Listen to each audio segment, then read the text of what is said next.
There's lots of different types of camels. There's dromedary camels, which only have one hump like this guy, and then there's Bactrian camels, which have two humps like this guy. So let's talk about 5 interesting facts about these guys. The first fact is that they can survive without water for long periods of time. In the wild, camels can go without water for up to a week, and in captivity, some camels have gone over 30 days without water.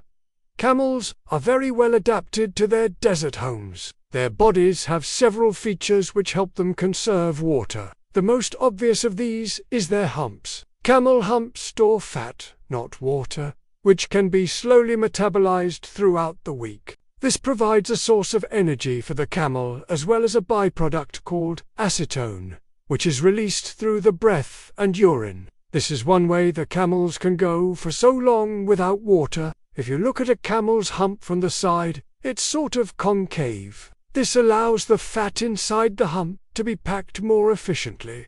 Now, if you look at a camel from above, you might notice that the hump sits off to one side of its back. That's because each hump sits on top of one of the camel's kidneys. Now, when the camel is dehydrated, those kidneys work overtime to concentrate the urine, which helps the camel to conserve water. Camels also have special adaptations to reduce water loss through sweating. They have very few sweat glands, and those that do sweat tend to sweat less than other mammals. Finally, camels have the ability to lower their metabolic rate, which reduces the amount of water needed for basic bodily functions. The second fact is that they have padded feet. If you ever take a trip into the desert, you will notice that the ground can be very rocky. Walking barefoot over these rocks can be very painful, but it's no problem for camels. That's because they have 2 toes on each foot, and these toes are encased in leather pads. These make camel feet kind of look like boat shoes.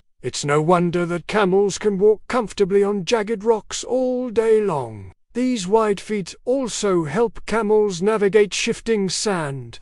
Because they're so big, they don't sink in the sand like a person might. These big feet also spread out the camel's weight, so that it doesn't sink in the sand either. There are even some camels with 3 toes on each foot. However, these 6-toed camels are very rare. Scientists think that this trait might have come from a genetic mutation. The 3-toed camels all seem to be related, suggesting that this mutation probably happened only once in the past. The third fact is that they can eat salty food. Camels have special salt glands located near their eyes that allow them to get rid of excess salt. But the cool thing is that they can actively secrete the salt onto their tongues. Once the salt is on their tongue, they can use their tongues to spread the salt around their mouths and eventually swallow it. Camels can do this because they have a special protein that binds to sodium ions, allowing them to transport the sodium into their salivary glands. The reason this is important is that camels often eat salty plants like these, and if they can't get rid of that extra salt, it could be fatal. So by spreading that salt around their mouth, they're able to remove the salt from their body. Now we Now talk about some differences between the 1-hump camel and the 2-hump camel. The first difference is where they live. 1-hump camels live in countries like Somaliland and Yemen, while 2-hump camels live further north in places like Kazakhstan and Mongolia. 1-hump camels can tolerate higher temperatures better, which is why they live further south. 2-hump camels need slightly cooler temperatures, so they live further north. 1-hump camels are generally taller than 2-hump camels. This allows them to see over tall grasses when they're looking for food. However, 2-hump camels have an advantage in the winter. Because they're shorter, they can conserve heat better and survive the cold Mongolian winters. And speaking of surviving the cold, 2-hump camels have longer, thicker fur than 1-hump camels. This allows them to stay warm in very cold environments. In fact, 2-hump camels can survive in temperatures as low as -40 degrees Fahrenheit or -40 degrees Celsius. Now, this is an example of convergent evolution.